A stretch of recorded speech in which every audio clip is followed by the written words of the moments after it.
kabar Bapak Ibu? Puji Tuhan. Diberkati? Kita semua diberkati ya. Haleluya, puji Tuhan. Ya, hari ini saya akan sampaikan satu topik yang selama ini saya sudah renung-renungkan. Ini from slave to heir. Dari budak menjadi ahli waris. Luar biasa ya, puji Tuhan. Kita nggak usah lama-lama, kita langsung ke ayatnya yang pertama. Ini bisa. Oke, kita buka di dalam Galatia 4 ayat 7. Ayatnya berkata begini. Jadi kamu bukan lagi hamba, melainkan anak. Jikalau kamu anak, maka kamu juga adalah ahli waris oleh Allah. Amin. Boleh bilang kiri kanan, kamu bukan lagi hamba, melainkan anak. Yes. Therefore you are no longer slave but a son and daughters ya. Kalau versi terjemahan yang lain katakan children of God ya. Puji Tuhan. Ini saya mau beberapa statement yang saya mau kita betul-betul kita bisa ngomong sama-sama ya. Ini bisa baca sama-sama 1, 2, 3. Karena itu aku bukan lagi seorang hamba melainkan seorang anak. Dan jika seorang anak, maka juga seorang ahli waris Allah melalui Kristus. Amin. Ini salah satu terjemahan yang lain berkata begini, 1, 2, 3. Sekarang aku tidak lagi seorang budak, tetapi seorang anak. Dan jika aku adalah anak, maka aku juga berhak menerima warisan dari Allah melalui Kristus. Amin. Sekali lagi. Ini kita sudah jadi anak, kita berhak menerima warisan dari Allah. Ya, 1, 2, 3. Aku tidak lagi hidup sebagai hamba, melainkan sebagai anak yang dikasihi. Dan sebagai anak, aku telah dijadikan ahli waris Allah sendiri melalui Kristus. Amin. Satu kali lagi, yang terakhir. 1, 2, 3.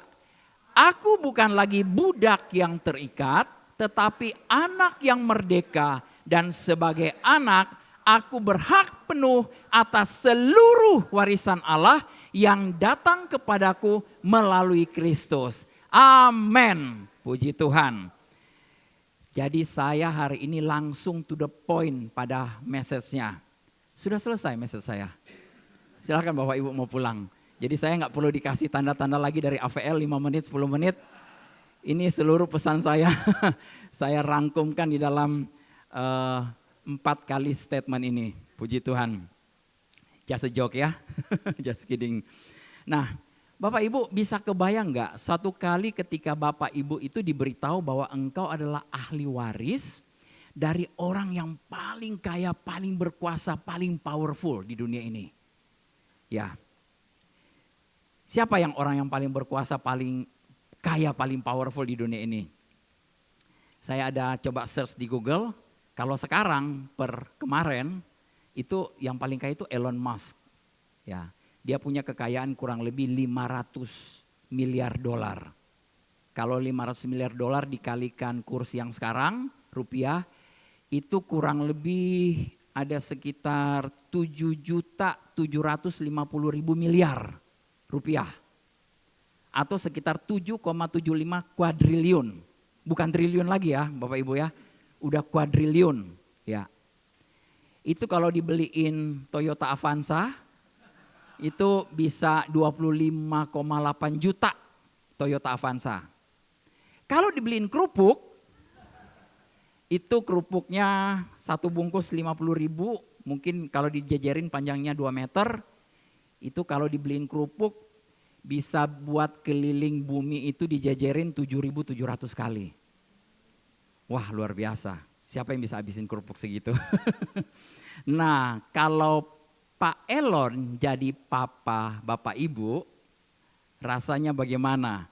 Merasa bahagia, sukacita, ada pengharapan, ada damai dan banyak perasaan positif lainnya? Belum tentu. Belum tentu ya, haleluya.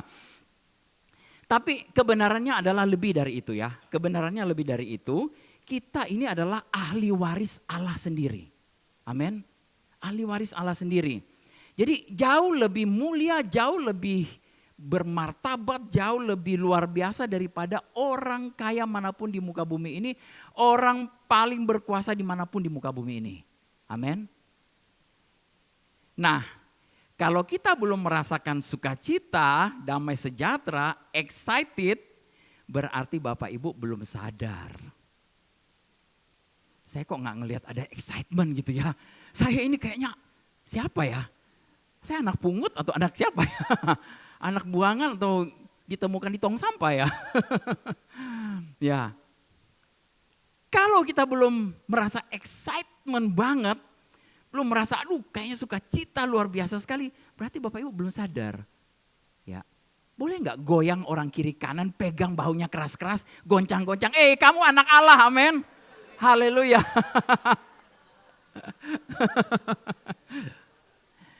Ditepok yang kencang kalau perlu ya. Kamu anak Allah. Haleluya. Ya, puji Tuhan ya. Bapak Ibu, andai saja Allah itu menebus kita dari murkanya supaya kita tidak binasa dari neraka, itu adalah suatu hal yang sudah sangat luar biasa, amin. Ya, kita saja kalau kita ditebus dari neraka, ini sudah sesuatu yang luar biasa. Apalagi kita ini dijadikan anak. Ada satu cerita di mana seorang penjahat itu dia bunuh banyak orang, dia pokoknya bikin kejahatan luar biasa, akhirnya dia dibawa masuk ke pengadilan. Ya. Hakim sudah berdiri, ada pengacaranya, ada jaksanya, sudah menuduh dia dengan berbagai macam dan dia harus dihukum mati. Tetapi hakimnya bilang apa? Hakimnya bilang, saya bebaskan orang ini. Itu adalah rahmatnya ya, itu adalah pembebasan. Terus polisinya bilang begini, Pak Hakim, tapi yang dibunuh itu anak Bapak. Anakmu yang dibunuh. Oh, kalau anak saya yang mati berarti orang ini saya jadikan dia anak. Bapak Ibu bisa kebayang? Ini rahmat dan kasih karunia Tuhan yang bekerja. Ya, seperti contoh begini ya. Jadi seorang yang tidak layak, yang sudah berdosa, yang pokoknya tidak bisa apa-apain lagi gitu. Harusnya dihukum, tapi kemudian diampuni, dibebaskan, dimerdekakan. Bukan hanya dimerdekakan, diampuni, tapi dikasih satu hadiah yang luar biasa, dijadikan anak. Jadi ahli waris. Itu posisi kita semua. Kita tadinya semua adalah orang berdosa ya. Ya, Bapak Ibu tahu hanya Allah Bapa kita yang begitu mengasihi, yang bisa merangkul seluruh dunia ini, yang dunia ini penuh dengan pemberontakan, dan kemudian mengangkat kita semua ini dia, menjadikan kita anak. Ya, di ayat berikut, ini kita baca di 1 Yohanes 3 ayat 2. Lihatlah betapa besarnya kasih yang dikaruniakan Bapa kepada kita, sehingga kita disebut anak-anak Allah. Dan memang kita adalah anak-anak Allah. Karena itu dunia tidak mengenal kita sebab dunia tidak mengenal dia. Saudara-saudaraku yang kekasih, sekarang kita adalah anak-anak Allah. Now we are the children of God. Boleh bilang sekarang. Bukan nanti. Bukan nanti kalau sudah di sorga. Sekarang. Bapak Ibu siapa? Anak Allah. Tapi belum nyata apa keadaan kita kelak, akan tetapi kita tahu bahwa apabila Kristus menyatakan dirinya, kita akan menjadi sama seperti dia sebab kita akan melihat dia dalam keadaannya yang sebenarnya. Nah, kita tidak mungkin melihat sesuatu yang tak terlihat ya. Nah, ini berarti sebenarnya kasih Allah itu sangat-sangat nyata. Itu kita bisa saksikan melalui apa? Melalui alam semesta ini. Ya, kita bisa melihat langit, bintang-bintang. Ya kalau di Jakarta ya sudahlah, hopeless ya. Kita nggak bisa lihat bintang, harus pergi. Kalau Bapak Ibu pengen lihat bintang ya mungkin bisa ke Bogor ya atau ke Sentul. Kita bisa mulai lihat bintang-bintang, kita lihat bisa galaksi. Tapi Alkitab mengatakan di dalam Mazmur 19 ayat 1-2, untuk pemimpin biduan, Mazmur Daud, langit menceritakan kemuliaan Allah dan cakrawala memberitakan pekerjaan tangannya.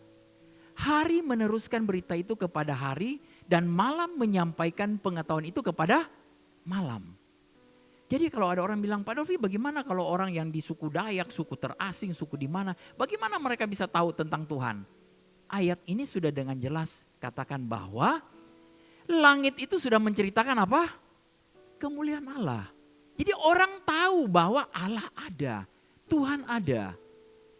Di dalam hati mereka ada satu kekosongan yang kepengen diisi oleh sesuatu. Ya. Tapi puncak dari kasih itu bukan kelihatan dari langit, dari bumi, dari ciptaannya, tetapi dari anak yang dikasih, yang dikirim kepada kita, yaitu Yesus Kristus. Itulah puncak kasihnya Tuhan ya. Jadi barang siapa yang ingin benar-benar melihat kasih Allah, lihat kepada siapa? Yesus. Karena itu adalah manifestasi Allah yang sebenarnya.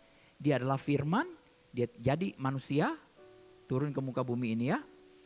Ya firman-Nya berkata, karena begitu besar kasih Allah akan dunia ini sehingga ia telah mengaruniakan anaknya yang tunggal supaya setiap orang yang percaya kepadanya tidak binasa melainkan beroleh hidup yang kekal. Berkali-kali saya sudah ulang-ulang, hidup kekal itu bukan hidup selama-lamanya, nanti kita bisa hidup selama-lamanya, tapi hidup kekal itu adalah apa? Mengenal pribadi Yesus dan mengenal Bapa. Ya, mengenal Bapa dan mengenal pribadi Yesus yang sudah Dia utus. Nah, kemudian Yesus disalibkan, mati bagi kita. Nah, beberapa saat ini ada viral berita tentang ada beberapa perdebatan lah para ahli-ahli Alkitab mengenai rencana siapa untuk menyalibkan Yesus. Apakah rencana Bapa atau rencana iblis? Ini lagi viral ya. Ada yang bilang itu rencana Bapa, ada yang bilang itu rencana iblis. Karena kalau enggak ya Yesus kan mati gitu loh. Yang mencuri, membunuh, membinasakan siapa? Ya iblis katanya. Tapi kita jangan terombang-ambing dengan berbagai macam pengajaran ya Bapak Ibu ya. Kita di sini kita tahu, kita kembali refer kemana? Firman. Kita kembali meneliti, menyelidiki kebenaran firman Tuhan. Di dalam 1 Yohanes 4, 9-10 berkata begini. Dalam hal inilah kasih Allah dinyatakan di antara kita, yaitu bahwa Allah telah mengutus anaknya yang tunggal ke dalam dunia supaya kita hidup olehnya. Inilah kasih itu. Bukan kita yang telah mengasihi Allah, tetapi Allah yang telah mengasihi kita dan yang telah mengutus anaknya sebagai pendamaian bagi dosa-dosa kita. Jadi sejak semula rencana Tuhan, rencana Bapa adalah mengirim Yesus untuk menebus dosa kita. Jadi kasih Allah itu bukan hanya menyelamatkan kita dari hukuman yang seharusnya kita tanggung, tetapi ya kalau itu saja yang Dia lakukan itu sudah sungguh sangat luar biasa. Tetapi untuk apa? Untuk supaya kita hidup ini berkemenangan, supaya kita ini boleh menjadi anak-anaknya Dia dan mewarisi apa yang Dia mewariskan kepada kita. Itu di Roma 8 ayat 17 ya. Ya bayangkan kita tidak hanya diampuni, kita semua tidak hanya diampuni, kita tidak menerima penghukuman yang seharusnya kita terima karena semua orang sudah berdosa kan. Ya. Tapi kita menerima kebaikan demi kebaikan, malah kita diangkat jadi anak, kita diberikan satu privilege untuk menerima warisan. Menerima warisan dari Bapa kita sendiri. Ya, ada banyak mungkin orang tua yang punya hubungan cukup jauh dengan anak. Ya, saya punya anak di New Zealand. Saya berusaha tiap hari saya WA dia. Saya kirim message, kalau perlu saya bisa telepon dia. Tetapi bagaimana kalau misalnya papanya sendiri datang bertemu? Itu luar biasa kan? Nah, setiap hari Bapa itu mengirimkan kepada kita, memberitahu kepada kita betapa Dia mengasihi kita dan tiba-tiba Dia datang dalam rupa Yesus. Dalam rupa Yesus Dia datang kepada umat manusia Ini sesuatu yang luar biasa, tapi dunia tidak mengenal dia sayangnya.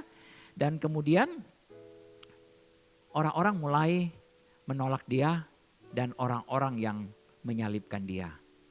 Nah, jadi penyaliban Yesus sebenarnya adalah rencana Bapa di surga, tapi iblis berusaha menggunakannya ini untuk rencana jahatnya.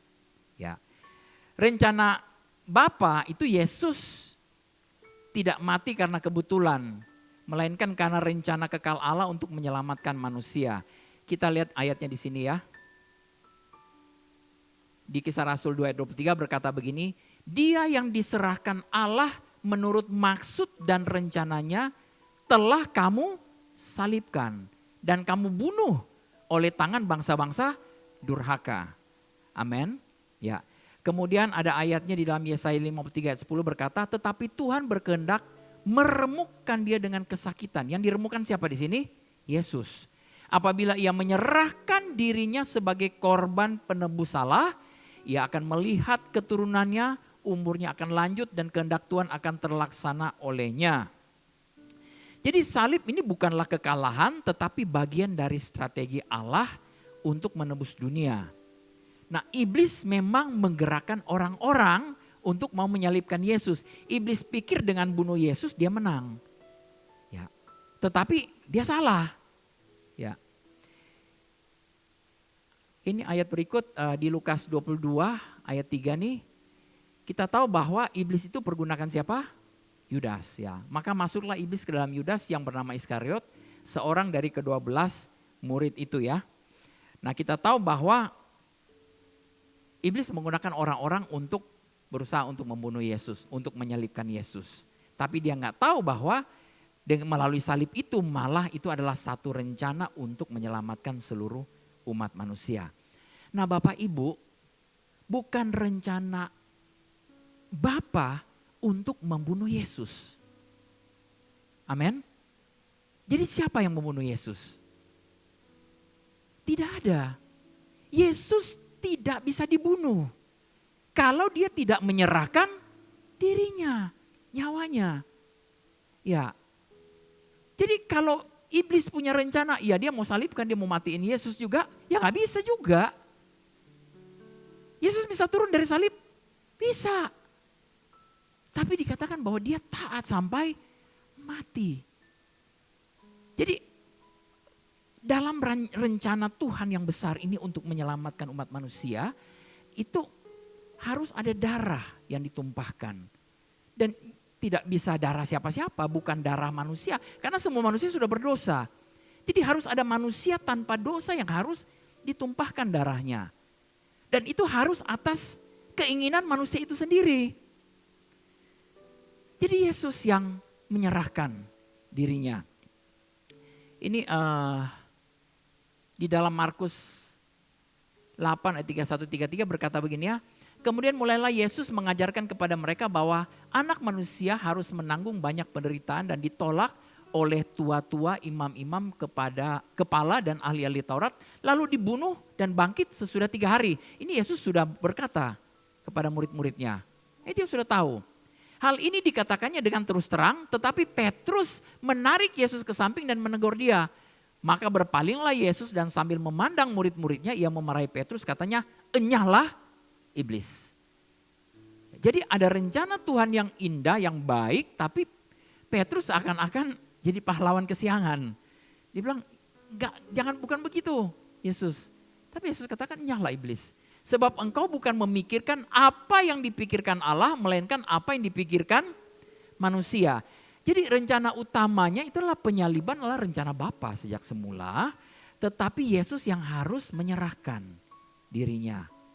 Iblis yang menggunakan orang-orang untuk membunuh Yesus.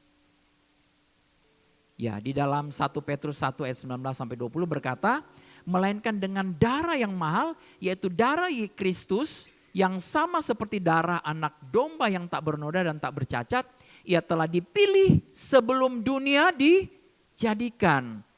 Tetapi karena kamu baru menyatakan dirinya pada zaman akhir. Karena kamu baru menyatakan dirinya pada zaman akhir. Ya. Jadi rencana iblis berpikir ia menang dengan salib. Dia pengen menyalibkan, memang dia pengen menyalibkan Yesus, pengen Yesus mati. Tapi sebenarnya ia dikalahkan. Ya. Jadi yang menang adalah siapa? Bapa surgawi dan kita semua. Amin. Jadi sekali lagi bukan Bapa yang membunuh Yesus, Yesuslah yang menyerahkan dirinya. Ini ayat-ayatnya Bapak Ibu ya. Filipi 2 ayat 8 berkata, dan dalam keadaan sebagai manusia ia telah merendahkan dirinya dan taat sampai mati, bahkan sampai mati di kayu salib. Yesaya 53 ayat 12 berkata, ia telah menyerahkan nyawanya ke dalam maut dan terhitung di antara pemberontak-pemberontak. Padahal ia menanggung dosa banyak orang dan berdoa untuk pemberontak-pemberontak. Dan ini yang paling bagus, Yohanes 10, 17, 18. Ini kita perlu tahu ya Bapak Ibu supaya kita bisa counter orang-orang di luar sana ya. Bapa mengasihi aku oleh karena aku memberikan nyawaku untuk menerimanya kembali. Yesus menyerahkan kemudian dia bisa ambil kembali. Dia katakan tidak ada seorang pun mengambilnya daripadaku. Enggak ada satu pun yang bisa bunuh dia. Iblis pun gak bisa bunuh dia. Melainkan aku memberikannya menurut kehendakku sendiri. Aku berkuasa memberikannya dan berkuasa mengambilnya kembali. Inilah tugas yang kuterima dari Bapakku. Amin. Jelas ya? Sangat clear, sangat jelas rancangan Allah. Kenapa? Karena dosa harus dibayar. Upah dosa adalah maut. Dan kalau maut harus upahnya, berarti kita semua itu mati. Kita tidak bisa memperoleh hidup kekal itu, kita tidak bisa memperoleh kehidupan yang sesungguhnya. Jadi rencana Allah itu tergenapi melalui salib, ya. Di dalam Kejadian 3 ayat 15 ini ada nubuat pertama ya. Allah berfirman keturunan perempuan itu, keturunan, jadi satu orang ya, bukan keturunan-keturunan, tapi keturunan perempuan itu ini merefer kepada Yesus, akan meremukkan kepalamu dan engkau, iblis itu akan meremukkan tumitnya, itu artinya Yesus disalib. Ya. Jadi Yesus justru menghancurkan kuasa iblis di atas kayu salib ya. Ibrani 2 ayat 14 berkata supaya oleh kematiannya ia memusnahkan dia yaitu iblis yang berkuasa atas maut. Musuh terakhir adalah maut. Ya. Maut itu sudah dikalahkan. Firman Tuhan berkata, hai maut di mana sengatmu? Maut sekarang tidak berkuasa lagi. Kita memang akan mati meninggalkan tubuh yang fana ini. Ya. Tetapi kita punya kehidupan berikut. Amin. Bukan mati selama-lamanya. Tapi di luar Kristus ya mereka akan mati selama-lamanya. Mereka tidak akan menerima hal ini. Ya jadi jangan bilang orang Kristen gila ya kalau kita percaya bahwa penyaliban itu adalah karya besar dari Bapa. Termasuk di dalamnya iblis yang coba-coba mau membalikkan segala macam rencana Allah ini dia. Tetapi akhirnya dia kalah. Bapa yang menang, kita semua yang menang ya. Nah, dosa itu harus dibayar ya. Hutang dosa harus dibayar. Di dalam Kolose 2 ayat 13-14 berkata, ia menghapuskan surat hutang yang oleh ketentuan-ketentuan hukum mendakwa dan mengancam kita dan itu ditiadakannya dengan memakukannya pada kayu salib. Jadi dosa sama dengan ada surat hutang dan Yesus membayarnya di salib. Roma 6 ayat 23 berkata, sebab upah dosa ialah maut. Tetapi karunia Allah ialah hidup yang kekal dalam Kristus Yesus Tuhan kita. Hutang dosa dibayar dengan kematian Kristus. Ini ayatnya 1 Petrus 1, 18-19. Saya bisa cepat saja ya. Sebab kamu tahu bahwa kamu telah ditebus dari cara hidupmu yang sia-sia, yang kamu warisi dari nenek moyangmu itu. Bukan dengan barang yang fana, bukan dengan uang, bukan pula dengan perak dan emas. Melainkan dengan darah yang mahal, yaitu darah Kristus yang sama seperti darah anak domba yang tak bernoda dan tak bercacat. Jadi ini kita telah ditebus ya, kita telah dibayar dengan darah Yesus untuk melunasi hutang dosa. Pertanyaannya, bayarnya ke siapa? Siapa yang dibayar? Iblis? Bukan. bukan kepada iblis. Ada pandangan kuno dulu berkata bahwa ada satu pelajaran bilang ransom to Satan. Itu ada satu teori mengatakan bahwa Yesus itu harus membayar dosa itu kepada si iblis. Enggak, Alkitab tidak mengajar kita seperti itu ya. Kita lihat ini di sini ya. Yesus membayar dengan darahnya sendiri. Kolose 2 ayat 14 berkata, ia menghapuskan surat hutang dengan memakukannya pada kayu salib. Roma 3 ayat 25-28 berkata, Yesus menjadi jalan pendamaian untuk menunjukkan keadilan Allah. Yang dibayar itu apa? Keadilan Allah.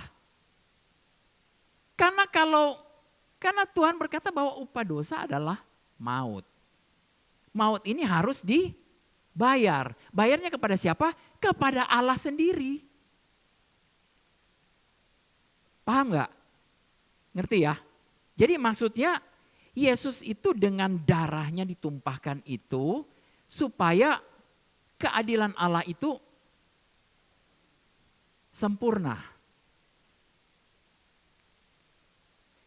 Jadi Yesus menanggung murka dan keadilan Allah karena dosa membuat Tuhan itu murka.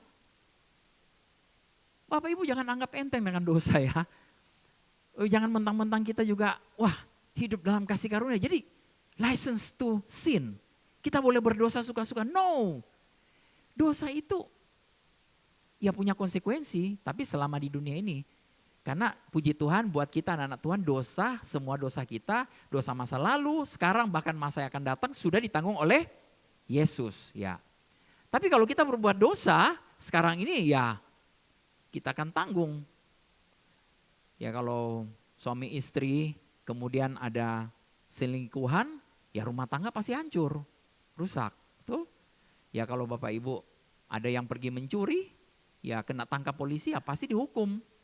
Ya jangan bilang Tuhan ampuni saya. Oh Tuhan sudah ampuni, Pak Polisi tolong ampuni saya juga.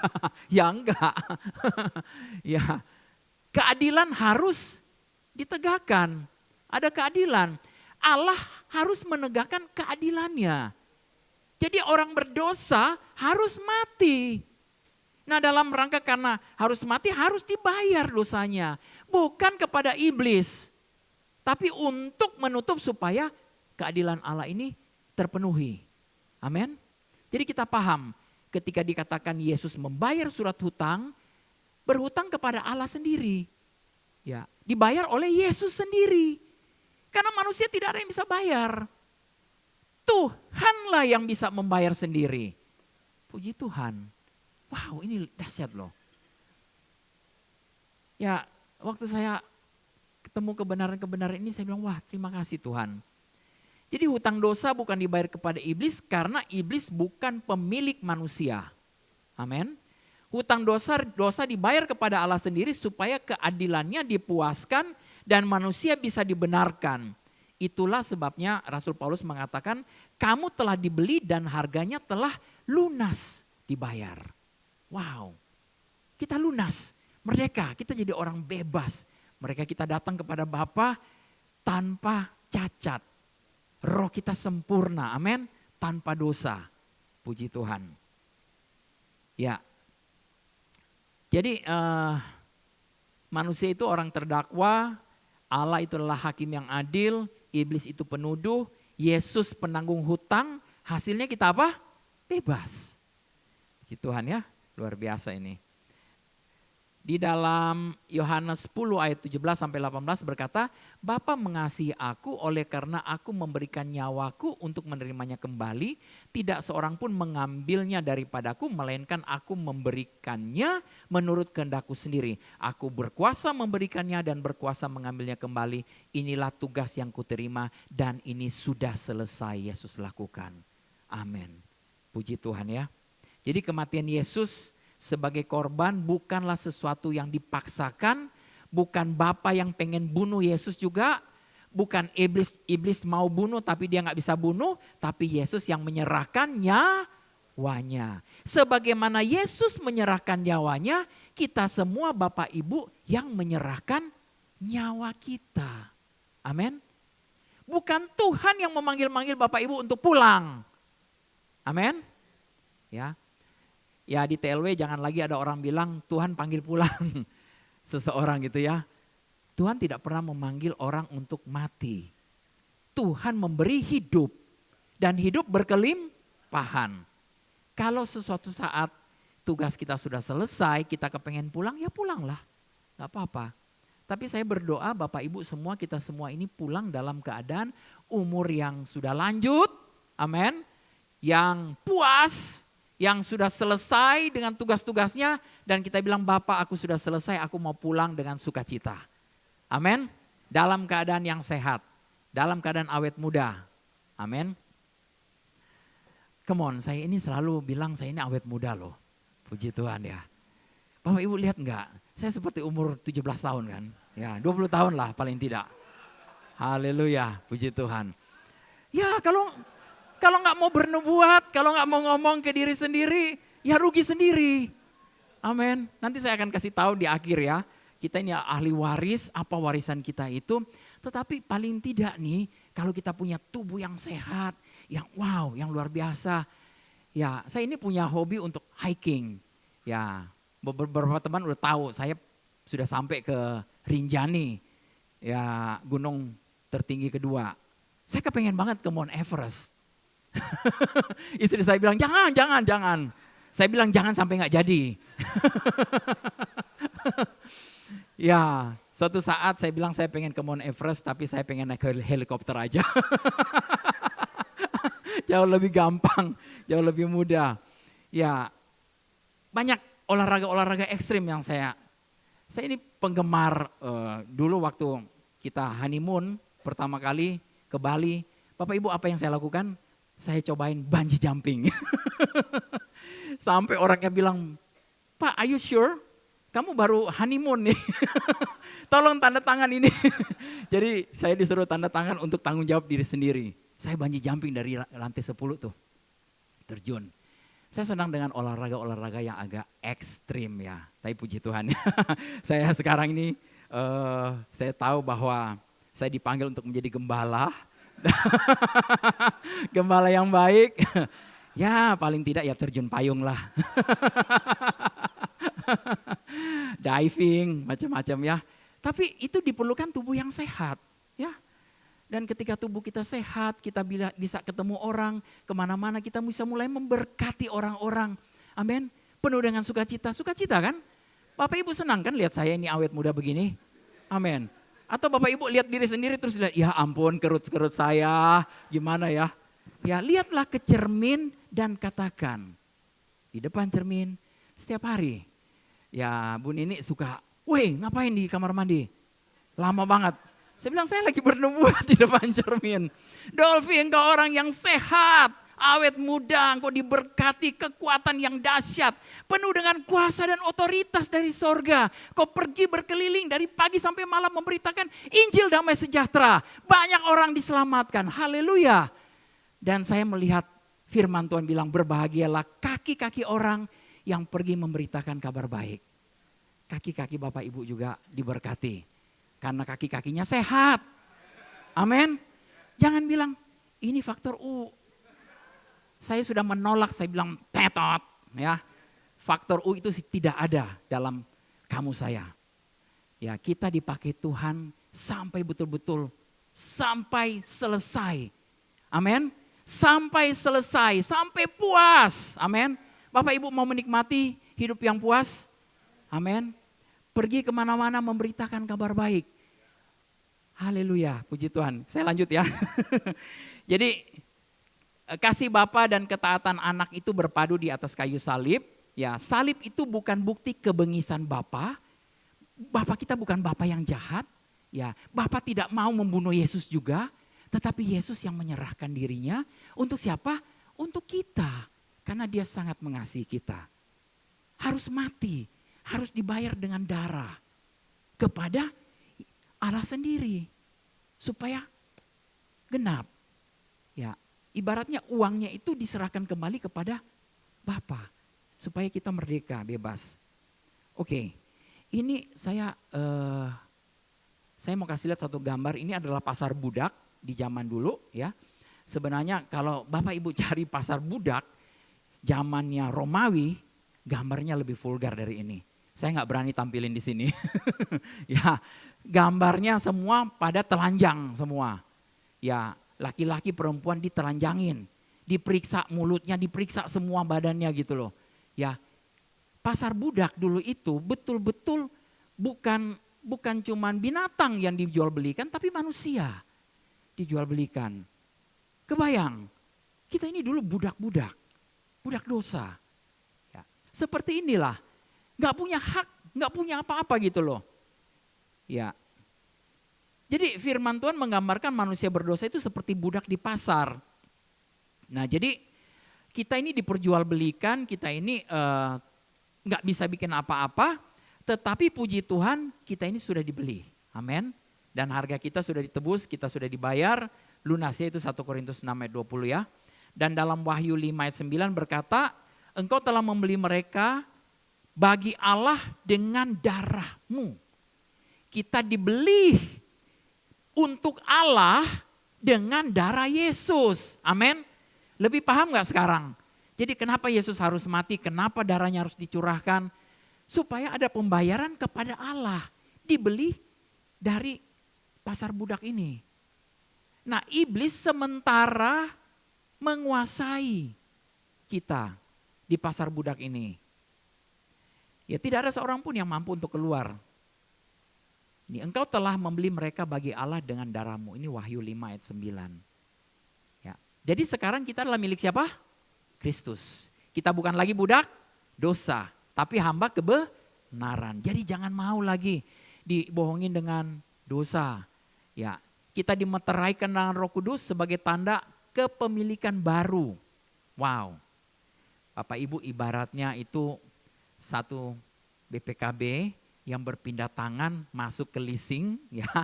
Ada hutang, tapi kemudian dibayar lunas, dibalikin lagi BPKB-nya, dibalikin ke siapa? Ke kita lagi. Puji Tuhan. Kita bisa simpan itu ya, luar biasa.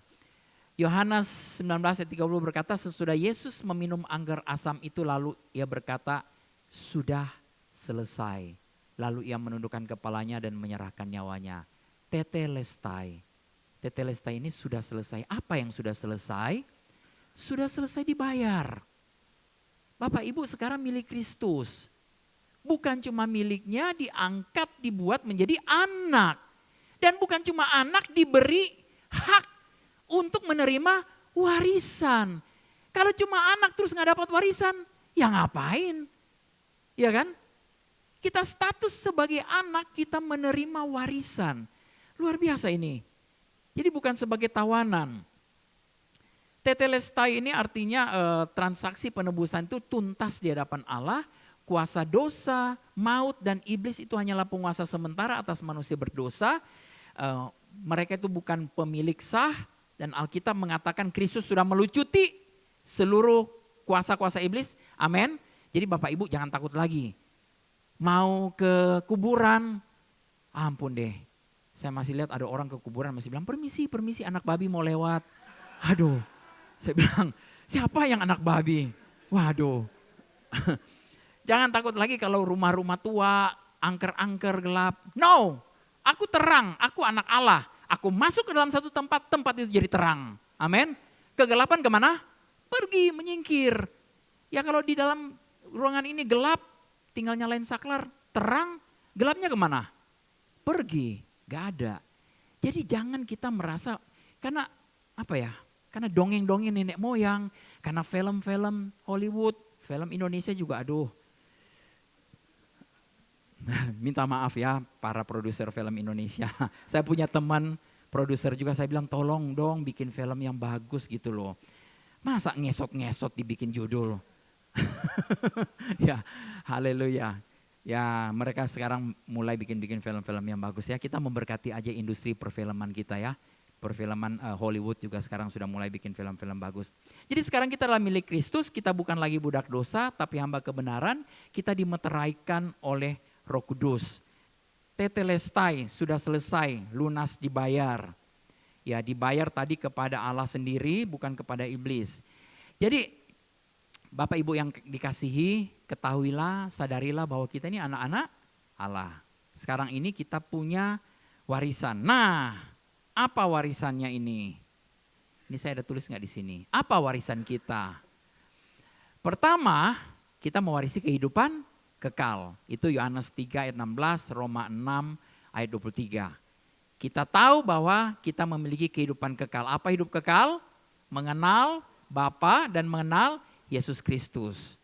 Mengenal itu dengan intim, tinggal serumah, makan bersama, pergi di mobil bersama-sama. Kemana aja kita pergi bareng-bareng. Intim, itu kenal. Nah, Bapak Ibu pernah ketemu Elon Musk? Ya saya juga gak pernah ketemu. Ya, berarti kita gak kenal. Ya kan? Kalau kenal berarti kita sama-sama dia. Bareng-bareng dia, kemana dia pergi ya kita pergi. Ya, tapi kita punya satu warisan yang luar biasa, itu mengenal Bapa, mengenal Yesus Kristus. Apalagi warisan kita? Warisan kita adalah Roh Kudus. Kita diberikan Roh Kudus. Roma 8, 15, 16, Efesus 1, 13, 14. Ya, Yesus pergi kepada Bapa supaya dia memberikan kepada kita rohnya. Dan roh itu yang menolong kita. Saya Bapak Ibu, saya mengaku aja ya. Saya ngaku udah di umur saya segini, saya bilang aduh Tuhan, kenapa enggak dari dulu ya saya nanya-nanya Roh Kudus gitu ya. Saya mau investasi, mau berbisnis, mau apa, kenapa kita enggak nanya? Kenapa kita mau jalan sendiri? Nanti sudah kepentok, baru kita nyari. Minta tolong teman-teman, tolong sepakat ya untuk doa saya. Tolong untuk usaha saya ini, tolong untuk ini, tolong untuk bisnis saya, tolong. Kenapa enggak dari awal kita bawa? Kita punya warisan yang luar biasa. Saya berapa kali kepentok baru saya datang. Jadi kita mulai aktifkan Roh Kudus ini dalam hal kecil sekalipun. Ya. Kemarin saya pergi ajak istri saya untuk mau ronsen gigi, dari Pak Iwan minta kita suruh ronsen giginya. Kita salah masuk rumah sakit. Padahal di dalam roh saya sudah tahu saya nggak boleh ke sini. Ya, sudah tahu. Tapi saya bilang, nggak apa-apa lah, sini aja lah. Ya akhirnya saya sendiri yang kemudian ngomel-ngomel, marah-marah sendiri. Ya saya banyak hal. Jadi dalam hal kecil-kecil sebenarnya kita perlu libatkan dia. Ya. Apa warisan kita? Kita punya kebenaran Kristus, firman-Nya. 2 Korintus 5 ayat 21 ya. Kita hidup di dalam kebenaran. Kebenaran itu betul-betul bukan kenyataan. Ya. Apa yang kita lihat, yang kita rasa, kita raba, kita dengar, itu kenyataan. Dan kenyataan saya mau kasih tahu berubah, bisa berubah. Kebenaran tidak berubah. Amin. Kebenarannya oleh bilur-bilur Yesus sembuh. Walaupun masih masih sakit lah ini itu ya. Tapi kebenarannya ini. Kebenarannya kalau lihat di rekening, rekeningnya minta-minta maaf katanya. Ya saya gak mau rekening saya minta-minta maaf. Ya, rekening saya harus minta maaf karena kebanyakan. Kok kurang ya ketawanya di sini ya. Rekeningnya harus minta maaf sampai karena kebanyakan. Puji Tuhan. Kita hidup karena kebenaran Bapak Ibu. Ini warisan kita. Apalagi warisan kita? Janji-janji Allah. Di 2 Korintus 1:20, 2 Petrus 1:4. Semua janji Allah dalam firman. Berkat, perlindungan, damai sejahtera, penyertaan, penyediaan, kesembuhan, kemakmuran adalah milik kita semua. Jadi Bapak Ibu jangan lagi berdoa Tuhan tolong berkati saya, tolong berkati Pak Iwan, tolong berkati. No. Doa kita berbeda sekarang. Doa kita adalah deklarasi. Ya, kita mendoakan seseorang. Bapak Ibu coba dengar, doa-doa di BBL itu sudah mulai berubah. Ya, kalau Bapak Ibu ikut doa BBL setiap pagi jam 5 sampai jam 7 itu berdoanya sudah mulai berubah. Deklarasi firman. Aku memberkati, aku percaya. Firman-Mu berkata begini, aku percaya. Jadi kita jangan lagi meminta sesuatu yang Tuhan sudah sediakan. Gimana sih sudah dikasih tapi kita minta lagi gimana coba? Martin sudah dikasih mobil. Amin. Amin. Terus minta lagi. Pak Dolfi minta dong mobilnya. Saya bilang sudah dikasih. Mobilnya tinggal apa? tinggal pakai. Tinggal ambil kuncinya, tinggal cara menyetirnya gimana. Jadi segala berkat rohani dalam kerajaan surga sudah diberikan kepada kita semua, amin ya. Jadi perlindungan, damai sejahtera. Jangan bilang, Tuhan tolong beri aku damai sejahtera. Hei, damai sejahtera sudah di dalam kita. Kitanya hanya perlu menyadari, oke, saya punya sukacita. Tidak peduli dengan keadaan situasi di luar sana, saya bersukacita. Amin. Tidak peduli. Ada orang lain yang di tengah jalan, ya paling gampang kehilangan sukacita di jalan. Apalagi di Jakarta. Ya kalau ada orang yang nyalip kita, seakan-akan damai sejahtera kita hilang bersama orang itu. Pergi bersama dengan yang nyalipin kita. Ya, salib itu sudah ada di belakang kita ya. Jadi kalau ada orang yang suka nyalip-nyalip begitu bilang, terpujilah nama Tuhan, diberkatilah engkau. Ya, mungkin dia mau cepat-cepat mau ke rumah sakit atau dia kebelet pengen kepipis. Kita memberkati aja setiap orang, amin. Saya mulai belajar menggunakan mulut ini untuk memberkati. Kemarin saya sudah bilang, karena saya salah masuk rumah sakit, mulut saya berasa loh di sini kayak ada cambukan, ceter gitu loh, panas, rasanya nggak enak. Saya tahu saya salah, itu loh. Saya ngomel-ngomel sendiri, saya ngedumel, saya mulai sadar. Dan puji Tuhan saya punya istri yang luar biasa, yang penuh dengan perkataan lemah lembut, dan dia cuma pegang tangan saya, langsung kayak air es dingin, langsung just, ya puji Tuhan. Tapi sampai di mobil saya masih ngomel-ngomel. Ya, puji Tuhan. Kita menerima warisan yang luar biasa ya. Apalagi warisan kita? Kerajaan Allah. Roma 8 ayat 17, Yakobus 2 ayat 5. Nah sebagai ahli waris kita akan menerima kerajaan Allah baik dalam arti rohani, kita punya otoritas, kita punya kuasa sekarang ini maupun eskatologis ya, secara pemerintahan bersama Kristus kelak. Sekarang dan nanti. Jangan cuma nanti, tapi sekarang kita enggak. Sekarang dan nanti. Bapak Ibu punya sekarang otoritas, kuasa. Punya kuasa, punya hak untuk menggunakan kuasa itu. Itu yang disebut otoritas. Ya. Apalagi warisan kita? Ya damai sejahtera, sukacita, buah roh itu ya. Semua ada di dalam kita. Apalagi warisan kita? Kemuliaan bersama Kristus. Bapak Ibu nanti bisa catat ayat-ayat ini, saya nggak sempat lagi. Nah hari ini saya mau kita semua, mari kita bangkit berdiri sama-sama.